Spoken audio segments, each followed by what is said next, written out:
9 photographs. That's how many pictures of my stepmother pulled off my grandmother's memorial table in the 11 minutes I stepped outside to take a phone call. She'd left the frames face down behind a floral arrangement, tucked out of sight the way you hide something you don't want anyone asking about. 6 weeks later, in a room full of people my stepmother had spent 4 years trying to impress, a lawyer named Harold Voss would open a sealed envelope and undo every single thing she thought she'd already gotten away with. But that morning, I didn't know any of that yet. That morning, I only knew that my grandmother was gone, and that somebody had decided, in the middle of her wake, that my mother didn't belong on the table beside her. My name is Nora Bennett. I'm 35. I restore old paper for a living, photographs, letters, documents, the things people leave behind that prove they were here. I work at the Ashford County Historical Society, stabilizing torn pages in fading emulsion, deciding what can still be saved and what's already lost. It's careful, patient work. You learn, doing it long enough, that when somebody removes a photograph from a record, that is never just tidying up. That is somebody deciding what the story is allowed to say. I didn't know yet that I'd spend the next 6 weeks proving that, document by document, to a room full of people who thought they already knew how the story ended.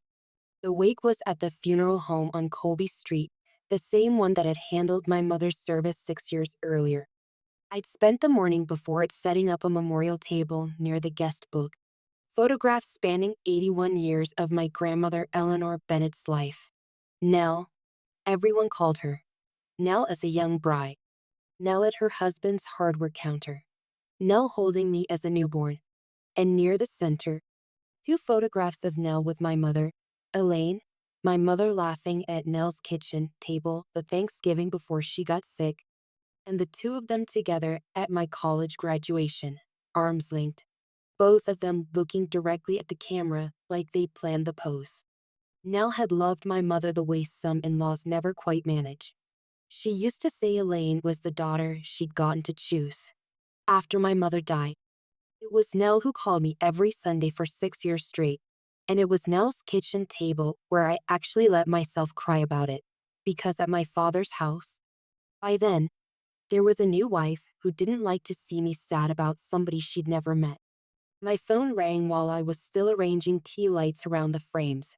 It was Harold Voss's office, confirming a detail I'll get to later, a call that felt routine at the time and turned out to be the most important 11 minutes of my year.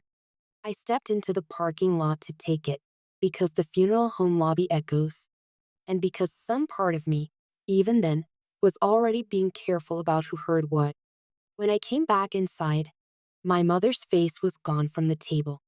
Not damaged, not knocked over. Removed, carefully, deliberately, both frames turned face down and pushed behind a spray of white lilies where a person would have to actually move the flowers to find them. I stood there for a second, not understanding what I was looking at, the way you don't understand a missing tooth until your tongue finds the gap. Then I saw my stepmother, Vivian, 12 feet away, greeting my grandmother's old bridge club with a hand pressed to her chest and grief arranged perfectly on her face. And I understood exactly what I was looking at. I want to tell you I confronted her right there. I didn't. My grandmother's body was in the next room. There were people arriving who'd driven 2 hours to be there, and making a scene over 2 picture frames felt, in that moment, like exactly the kind of thing that would let Vivian tell everyone afterward that I was the one who couldn't hold it together. So I walked to the lily arrangement, moved it 8 inches to the left, turned both photographs face up, and set them back exactly where I'd put them that morning. I didn't say a word to anyone. I just watched Vivian notice, from across the room, that they were back, and watched her decide not to try again with witnesses around. That was the whole exchange. No confrontation, no scene. Just 2 women who both understood exactly what had happened, standing on opposite sides of a room full of white lilies, neither one saying it out loud. I want you to understand who I was in that family, because it explains everything that came after. For 6 years, I was the one who showed up. 312 Sundays. I did the math once. Sitting in traffic on the drive out to Nell's. 312 Sunday dinners at my grandmother's kitchen table since my mother died, rain or shine, work schedule permitting, because somebody had to keep showing up and it clearly wasn't going to be my father. I drove Nell to her cardiology appointments and sat in the waiting room doing the crossword while they adjusted her heart medication. I did her taxes every April at that same kitchen table. When her hip flared up 2 winters ago, I was the one who found her a walker with the right kind of brakes and taught her to use it on the porch steps without falling. None of that made the family group chat. None of that got mentioned at holidays. It was just what I did, the way water finds the low ground, because I loved her and because, if I'm honest, some part of me had learned a long time ago that being useful was the safest way to stay wanted. My mother, Elaine, died of breast cancer 6 years ago, 17 months after her diagnosis. I was 29. In the last few weeks, when I was too wrung out from the hospital shuttle to answer my own phone, it was Nell who showed up at my apartment with soup and sat with me on the bathroom floor at 2 in the morning when the grief turned physical. She didn't try to fix it. She just sat there, a 75-year-old woman on cold tile, and let me be as broken as I needed to be. I never forgot that. So when people ask me why I kept driving out to that farmhouse every single Sunday for 6 years, the honest answer is that Nell had already shown me exactly what showing up looked like, and I was just paying her back one dinner at a time. Before Vivian, holidays at the farmhouse had been loud and a little chaotic, the way big, imperfect families are. My father told the same 3 stories every Thanksgiving. Nell burned the rolls on purpose, because she said slightly burned rolls built character. My mother used to laugh so hard at something Nell said that she'd have to leave the table. I didn't understand, back then, how much of that ease depended on nobody in the room needing anything erased in order to feel comfortable in it. I understood it later. Once I watched how carefully my stepmother rearranged not just the furniture in that house, but the entire cast of who got remembered fondly and who got quietly written out of the stories people told at dinner. My father, Gerald, remarried about 3 years after my mother died. Vivian came into our family already knowing exactly which relationships mattered and which ones she could quietly starve. She was warm to Nell from the very first dinner, attentive, complimentary, the kind of daughter-in-law who remembers your favorite flowers. And she was polite to me the way you're polite to a coworker you don't especially like. I told myself that was fine. I told myself Nell was sharp enough to see people clearly, and for a long time, she was. I didn't know yet how much of that sharpness Vivian would spend the next 3 years quietly filing down. I want to be honest about something, because if I skip it, you'll think I was naive, and I wasn't. Almost 3 years before Nell died, I noticed the first small thing. Vivian had started answering Nell's phone when I called, not every time, but enough times that it stopped being a coincidence. "She's resting. I'll have her call you back," Vivian would say, warm as ever. And then Nell often wouldn't call back for days. I mentioned it to my father once, at his own kitchen table, as gently as I could. I said I was a little worried Vivian was managing Nell's time more than Nell would choose for herself. My father looked at me the way he looks at anything he doesn't want to deal with. "Vivian's just organized," he said. "Don't make this about you, Nora." That phrase would come back to me more than once over the following years. "Don't make this about you." As if noticing something was the same thing as wanting attention for it. I didn't push it with my father again after that. But I did something else. A few weeks later, over pie at Nell's table, I told her, carefully, not as an accusation, just as a granddaughter who worked around old documents for a living and had opinions about paperwork, that it might be smart for her to have her own attorney. Somebody who wasn't the family's usual lawyer. Somebody who answered only to her. I told her it wasn't about anybody in particular. I told her it was just good practice, the way you tell anyone to keep a copy of an important document. Nell looked at me for a long moment over her reading glasses, and she said, "You've always noticed things before anybody else does, Nora." Then she changed the subject to her tomato plants, and I let her. 3 weeks after that, she mentioned, offhand, buttering toast, that she'd gone in to see an old friend of your grandfather's, a lawyer named Harold Voss, just to get her affairs organized. She said it lightly, like it was nothing. "I've taken care of some things," she told me. "Don't you worry about it." I didn't press. I respected that she wanted it to be hers, private, not something she owed an explanation for, even to me. I filed it away the way I file everything, noted, dated, not forgotten. And I went back to my Sunday dinners and my careful silence. And I let 3 more years pass without ever asking her exactly what taken care of meant. I want you to hold on to that, because it's the reason anything that happened later was even possible. Nell's heart started failing in earnest about a year and a half before she died. Congestive heart failure, the kind that steals a person's stamina one flight of stairs at a time. I helped her hire a home health aide, a steady, plain-spoken woman named Rosa Delgado, who came 3 days a week at first and then, by the end, almost every day. I picked Rosa myself, interviewed her at Nell's kitchen table, checked her references. I want that on the record, because it matters later. I was still the one showing up, still the one making the calls, right up until Vivian quietly started making them instead. Somewhere in that last year, the visits got harder to schedule. Vivian started managing Rose's hours directly instead of going through me. Nell's mail, I found this out much later, got redirected to my father and Vivian's address because Vivian explained sweetly the one time I asked. The mailbox at the farmhouse was too far for Nell to reach with her walker.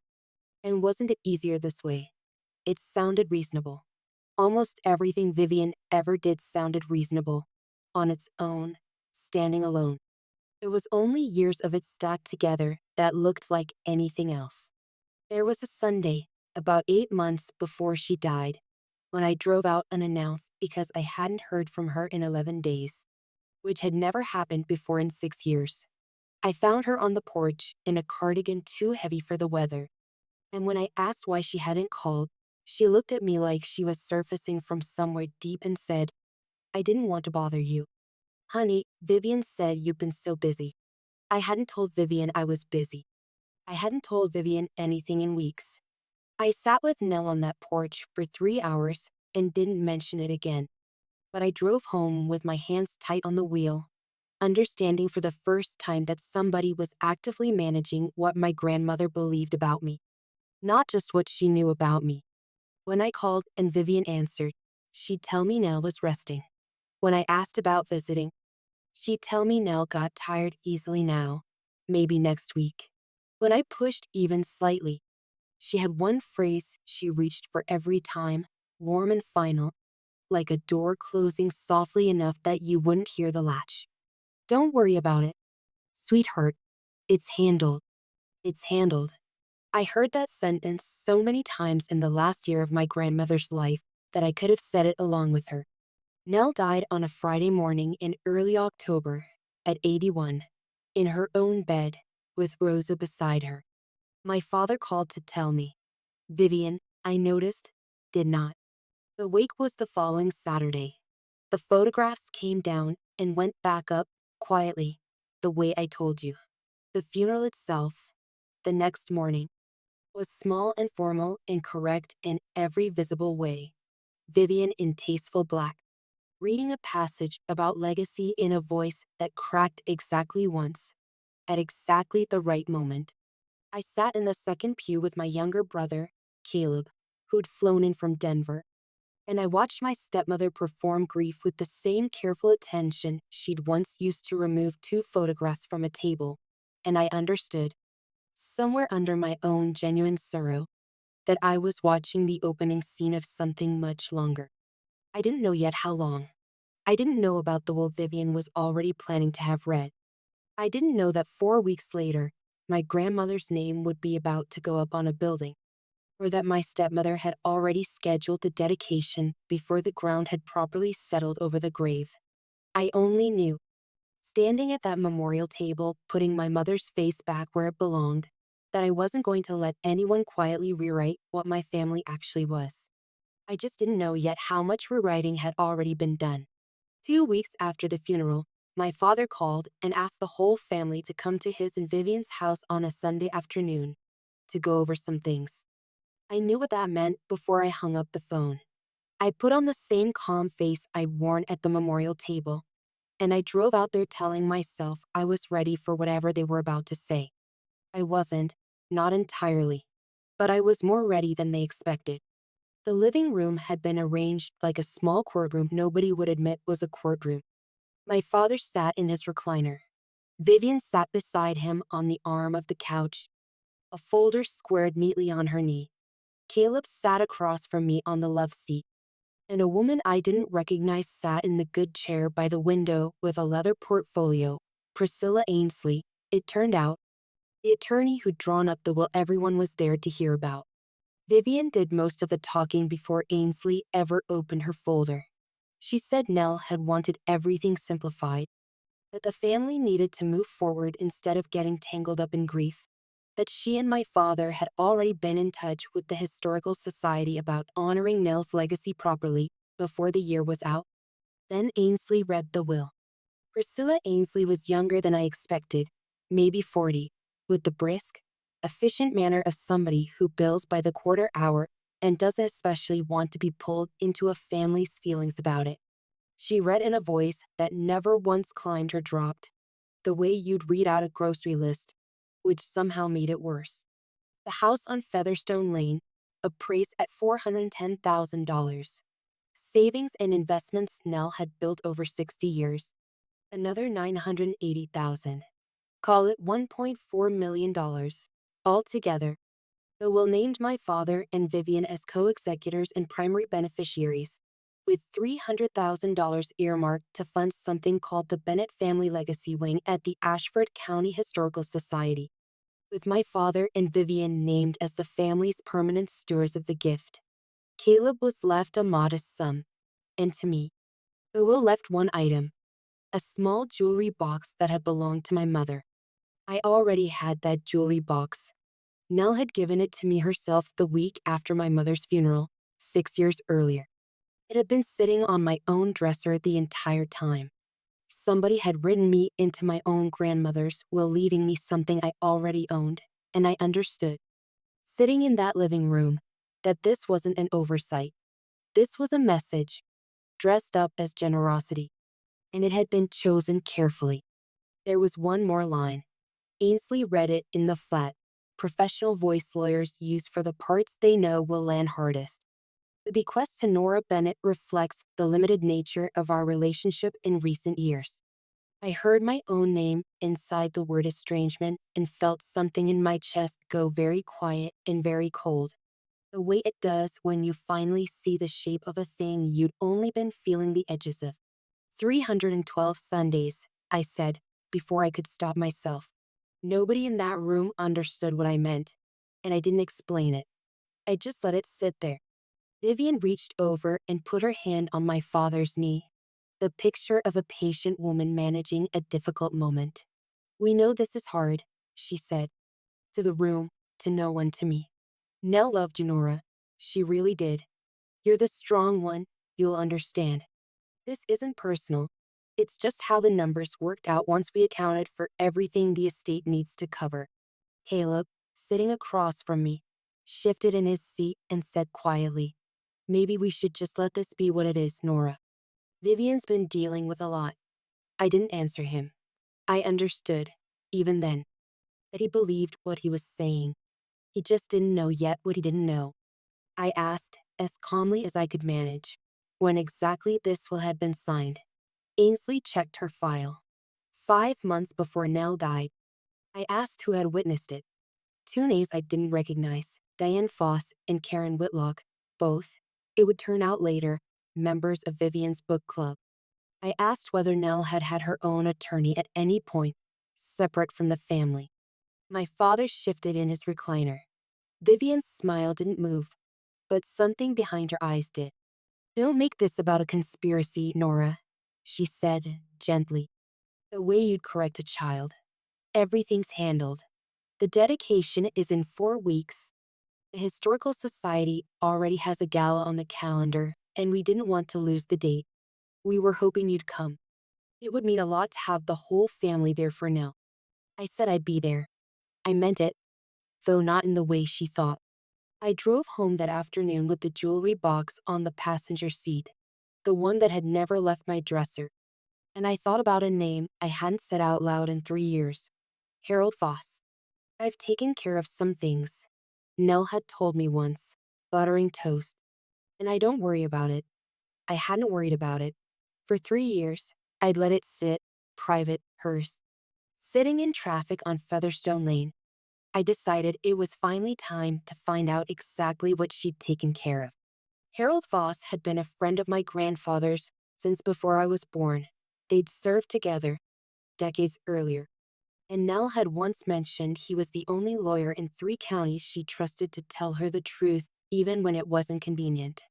That was, I understood now, exactly why she'd chosen him instead of the attorney everyone else in the family already used. I called Voss's old office number the next morning from my desk at the Historical Society. Between cataloging a box of century-old land deeds, which felt, in hindsight, like exactly the right setting for the phone call that came next, the number had been reassigned. Harold Voss had retired 18 months earlier and folded his small practice into a larger firm 2 towns over, Ashcombe and Reyes. And when I finally got a person on the line, a paralegal named Marisol, and explained who I was and what I was asking, there was a pause I didn't like. Let me check the transfer records, she said. We had a records migration when the 2 offices merged. Give me a day. That day turned into 3, and on the 3rd, Marisol called back sounding less certain than I wanted her to be. The physical file, she said, hadn't been located yet in the new storage system. Digital records from before a certain date hadn't been fully indexed. She was sorry. She'd keep looking. I sat with that for about 10 minutes, feeling something close to panic, before I remembered something I'd nearly let slide past me 3 years earlier and never thought about again. Nell, at her kitchen table, sliding a slip of paper across to me, not explaining, just handing it over the way she handed over recipes, casual, almost like a joke. If anyone ever comes asking about my business, she'd said, smiling, you tell them box 411. I'd laughed, assumed it was nothing, typed it into the notes app on my phone out of habit because I write everything down, and forgotten about it completely. I found it that night, 3 years of scroll past grocery lists later. Box 411. I called Marisol back the next morning and gave her the number. It took her 20 minutes to call me back this time. The file was there, a sealed envelope in an archived deposit box, cross-referenced by an old client intake number that matched exactly. Inside it, a formal will, executed 3 years earlier, and a letter in Nell's own handwriting addressed, generally, to whoever eventually needed to read it. There was one more thing in that file, Marisol told me, something Harold Voss himself remembered clearly even after retirement, because it wasn't the kind of thing you forget. 8 months before Nell died, she'd called his office again, on her own, and asked to record a short video statement, the kind some attorneys use when a client is worried about being pressured later. Voss had driven out to see her personally to do it. In it, Nell stated her full name, the date, that she was of sound mind, and that she wanted it on record that her wishes regarding her estate were the ones filed with Harold Voss and no one else, regardless of what any later document might say. She mentioned, by name, that she felt certain people were starting to manage her more than she'd agreed to. She didn't accuse anyone outright. She didn't have to. I sat in my car in the Historical Society parking lot and listened to a recording of my dead grandmother's voice, clear and a little tired and completely herself, protecting me from 4 weeks in the future. I cried for the first time since the funeral, and then I called Rosa Delgado. Rosa didn't sound surprised to hear from me. She said she'd been hoping I would call. Over coffee 2 days later, she stirred her cup slower than she needed to and said, I kept notes because the agency makes us, honey. But I kept the rest in my head too. I just didn't think anybody was ever going to ask. Then she told me things I'd suspected and things I hadn't. That Vivian had started managing her schedule directly about a year before Nell died, and had, more than once, told Rosa not to mention it if I called asking whether Nell was up for a visit. That Vivian had sat in on several of Nell's appointments with Ainsley, doing most of the talking. That Rosa, as required by her home care agency, kept a daily log, arrival times, medications, visitors, phone calls, and that log, going back 18 months, was still in a drawer in her own kitchen because agencies require caregivers to keep copies for exactly this kind of situation. She also remembered something else, almost as an afterthought, that turned out to matter more than either of us realized at the time. A few months before Nell died, a confirmation notice from the Postal Service had arrived at the farmhouse by mistake, addressed to Nell at her own address, confirming a change of address request Vivian had filed in her own name to redirect Nell's mail. Nell had kept it, tucked into an old recipe box in the kitchen, the way she kept everything she didn't quite trust herself to forget. Rosa knew exactly where it was, because she'd seen Nell put it there. Before I did anything else with what I'd found, I did the one thing my job had trained into me without my ever deciding to. I compared the signatures. I kept, from years of doing her taxes, a handful of documents Nell had signed herself, unassisted, before her heart failure worsened. Next to those, the signature on the 5 months before will was slower, heavier at the start of each letter. The kind of hesitation you see in a hand that's being watched while it writes. It wasn't forged. I want to be fair about that. It was hers. But it wasn't the signature of a woman making a free, unpressured decision. And I've handled enough old documents to know the difference between a hand that's writing and a hand that's being managed. I want to be clear about something, because I never used a hidden recording device, and I never invented a single fact. Everything I gathered in those 4 weeks already existed. I didn't create evidence. I just refused to let it stay buried behind the flowers. 3 days before the dedication, I drove out to the farmhouse to start cataloging Nell's belongings, something my father had asked me to do, since he knew it was my kind of work and since, I suspect, Vivian wanted the estate sale organized before too many more weeks passed. I was going through a box of Nell's correspondence in the front room when Vivian came in and found me holding a stack of birthday cards she clearly hadn't known still existed. 61 of them, spanning 6 years, every single one addressed to me, dated in Nell's own hand, several of them mentioning me by name in ways that had nothing to do with estrangement. Vivian stood in the doorway for a long moment before she spoke. You're going through her things like you already know what you're looking for, she said. Not warm this time. Quiet. I told her the truth. I said I'd found Harold Voss's file. Something moved across her face then that I hadn't seen in 4 years of knowing her. Not anger, not quite. Something closer to fear, and guarded for just a second before she caught it. You don't understand what it's like, she said, and her voice had dropped the performance entirely. Walking into a house full of a dead woman's photographs of somebody else's daughter. Knowing you'll never be the one on that table no matter how long you stay. I tried, Nora. I tried for 4 years to belong in this family, and every framed picture in this house was a reminder that I never would. For one moment, I actually felt something for her. I understood, the way you can understand a wound without it changing anything the wound made someone else do. She'd spent 4 years afraid of being erased, and she'd handled that fear by trying to erase somebody else first. You could have just asked to be included, I told her, and I meant it as more than a rebuke. Nobody was keeping you out. Vivian, Nell would have made room for you the same way she made room for my mother, if you'd let her. Instead of deciding the only way to belong here was to make sure I didn't. She didn't answer that. For just a second, she looked like she might, and then the door behind her eyes closed again, and the version of her I actually knew stepped back into the room. Then she asked me for something, and the moment closed as fast as it had opened. "Whatever you found," she said, "let it go quietly, for your father's sake. The dedication is in 3 days. Don't stand up there and humiliate this family in front of the whole county over paperwork nobody has even checked yet. It's handled, Nora. This is already handled." I told her I'd think about it. I didn't tell her I already had the video. My father called me the night before the dedication, which he almost never did. He sounded smaller on the phone than I'd ever heard him. "I knew Vivian was managing things more than she let on," he said, quiet, like it cost him something to say it out loud. I told myself it was easier not to ask questions.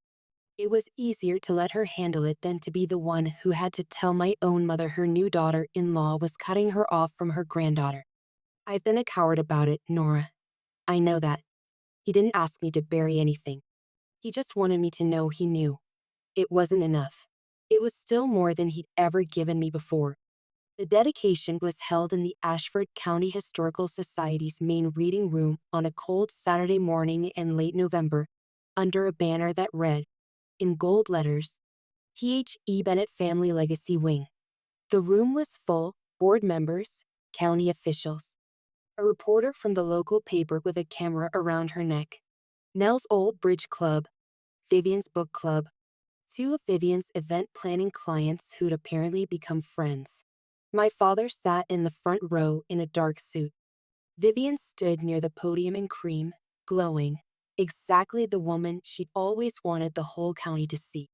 I sat in the back with a plain folder on my lap. Rosa slipped in a few minutes later and sat across the aisle, a logbook tucked under her arm like she'd promised.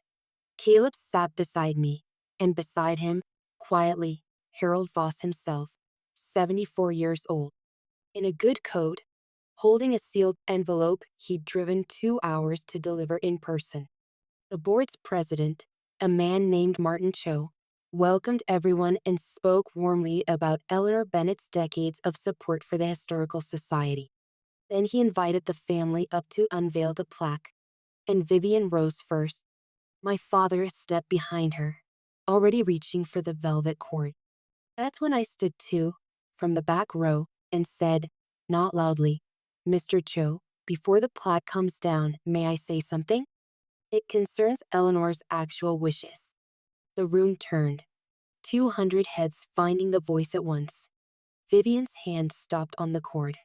Martin Cho, who had no idea what I knew, said, "Of course, please come up." I walked to the front with my folder, and I stood beside the podium, close enough to see Vivian's smile hold perfectly still while something behind it went cold. I kept my voice level, the way I would with a delicate document I didn't want to tear. 6 years ago, when my mother died, I said, my grandmother started calling me every Sunday.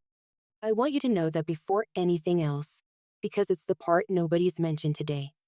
312 Sundays. That's not a number I'm guessing at. That's not estrangement. That's what showing up looks like. I opened the folder and lifted the first thing inside it. The 2 photographs from the memorial table. The ones that had spent 11 minutes face down behind a flower arrangement.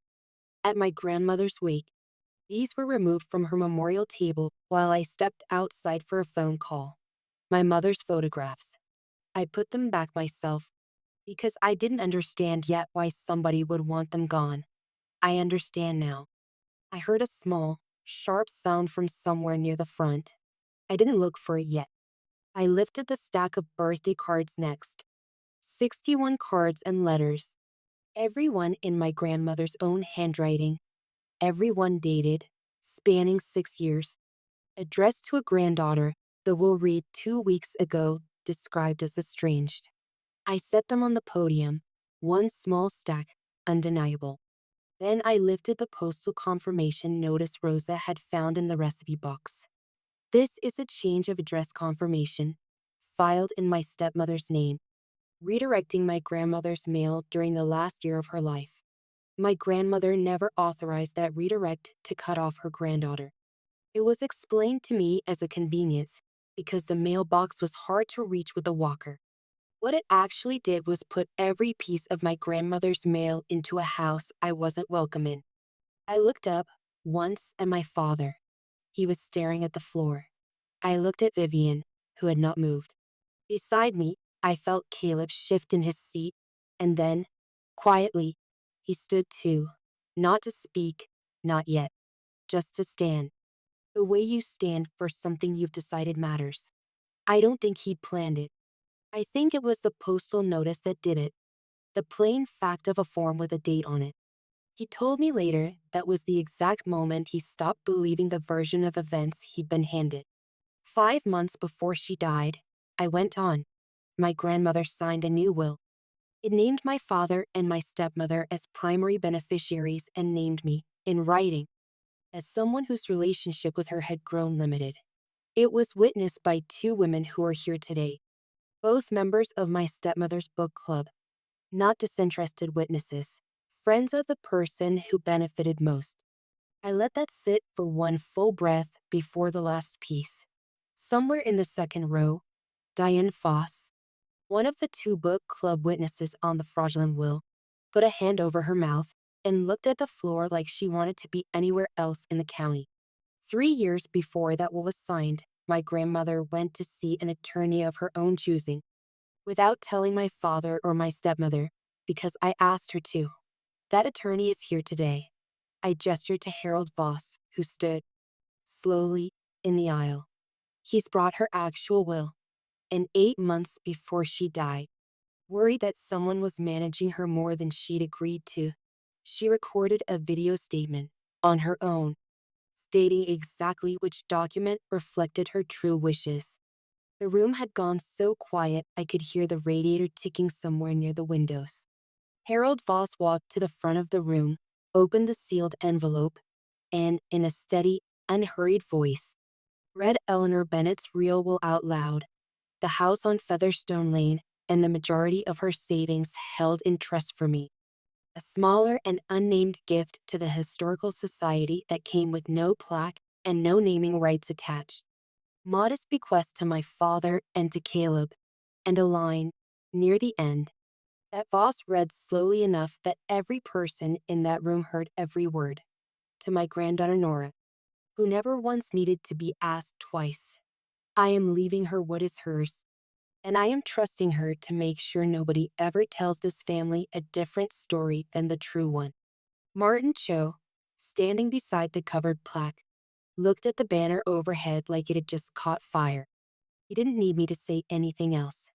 The Historical Society, he said, into the silence, will not be proceeding with today's dedication as planned. We'll be reviewing the terms of this gift. Somewhere behind me, the reporter's pen was already moving. Vivian tried once to take the room back. This is a family matter, she said, her voice climbing toward the register I'd never heard her use in public. This isn't the place for this. But there was no room left under her. 200 people had already done the arithmetic on their own faces, and none of it was landing in her favor. My father didn't defend her. He sat very still in the front row with his hands in his lap, and when I finally looked at him directly, he only nodded, once, slow, the way you nod at something you should have said a long time ago. The fallout unfolded exactly the way real consequences do, not all at once, but steadily and completely. The Historical Society's board formally withdrew the naming offer within the week and opened an internal review of how the pledge had been solicited. Priscilla Ainsley, once it came out that she'd accepted non-disinterested witnesses and never once questioned why her client's own granddaughter wasn't present for any of the signing, found herself the subject of a state bar complaint that, as of this telling, is still under review. In probate court, faced with Nell's own recorded statement, Rosa's dated caregiver log, the postal redirect, and Harold Voss's properly executed will, the later document was set aside for undue influence, and the original will was admitted in its place. The house on Featherstone Lane is mine now, deed and all, with my name on the mailbox where it should have been the whole time. Diane Foss and Karen Whitlock, the two witnesses on the fraudulent will, both submitted signed statements to the probate court within a month, saying they'd been asked to sign quickly, in the kitchen, without ever seeing Nell alone or being told exactly what estate document they were witnessing. Neither of them has spoken to Vivian since.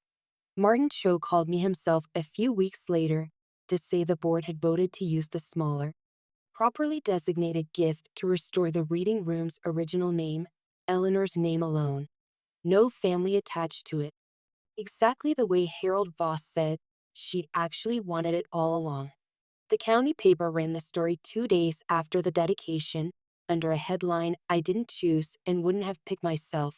But by then the facts in it were simply the facts, checked twice by a reporter who'd sat in the back row and seen every document with her own eyes. Vivian's event planning business, which had run for years on the strength of the Bennett name and the county's goodwill, lost 11 of its 14 booked events for the coming spring within a month. Goodwill, once it's spent in a room full of witnesses, doesn't come back on credit. My father moved into an apartment above the hardware store by spring, calling it taking time to think, which was as close to an apology to himself as I ever expect to get from him. He calls me most weeks now. It's not everything. It's more than it was. Caleb, who'd spent the family meeting defending Vivian as just protective of Dad, called me 2 days after the dedication and told me he'd finally read the postal notice himself and that he was ashamed he hadn't asked more questions sooner. He gave his own statement to the probate court. We're closer now than we've been since we were kids. There was a second envelope in Harold Voss's file that he didn't read aloud that day, because it wasn't addressed to the room. It was addressed to me. In it, my grandmother had written, in the same steady hand I'd read on 61 birthday cards, that she'd watched me become the kind of woman who fixes things for everyone else and asks for nothing back, and that she'd decided a long time ago she wasn't going to let that go unanswered, whatever anybody else in the family eventually tried to arrange around her. She wrote that love isn't something you ration out to keep the peace, and that she was sorry it took her so long to notice how much of mine had gone unclaimed. I read that letter alone in my car in the Historical Society parking lot, the same spot where I'd listened to her video 3 weeks earlier, and I let myself cry the way I hadn't let myself at either the wake or the funeral. Rosa still comes by some Sundays, out of habit more than obligation, and I've started asking her advice on which other families in the county actually need a caregiver who writes things down. She's thinking about starting her own small agency. I told her I'd help with the paperwork, since apparently, in my family, paperwork is how you prove you were loved. The porch step where I once taught Nell to use her walker still creaks in the same spot. I haven't fixed it. Some sounds are worth keeping. I put the two photographs back up myself. The week after everything settled, my mother and my grandmother, laughing at that same kitchen table, framed properly this time, on a shelf in the house that's mine now, where nobody gets to decide again whose face belongs in the picture. Nobody ever erases a person by taking her photograph off a table. All they ever prove, once someone finally turns the frame back over, is exactly how afraid they were of what she meant.